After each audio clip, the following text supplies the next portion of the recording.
the God of David, El-Nasa and Yahweh.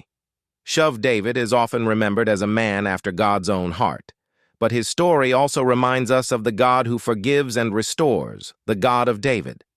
David's greatest failure came when he sinned with Bathsheba and arranged the death of her husband, Uriah. It was a dark moment for the king of Israel. And yet, God did not leave him in his sin.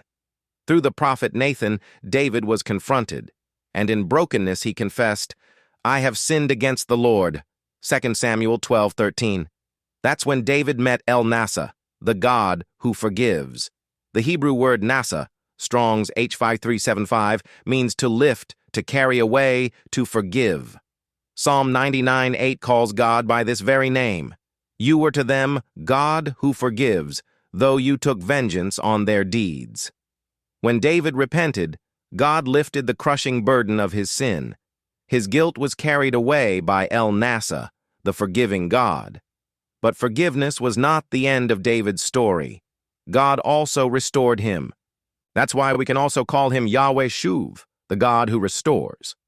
The word Shuv, Strong's H7725, means to return, to turn back, to restore. Psalm 23:3 says, "He restores my soul."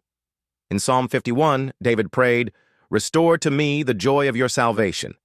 This is Yahweh Shuv, the Lord who doesn't just pardon, but who brings us back, who renews our souls, who restores our calling. Yes, David still faced consequences for his actions, but God didn't abandon him. David was restored, his relationship with God renewed, and from his line came the Messiah, Jesus, the ultimate expression of forgiveness and restoration. Here's the truth for us. When we sin, we don't have to stay broken. The God of David is our God too. He is El-Nasa, the God who forgives, and he is Yahweh Shuv, the God who restores. So no matter how far you've fallen, no matter what shame you carry, you can run to him. He will lift away your guilt, and he will restore your life. Because the God of David is still the God of forgiveness and restoration. Amen.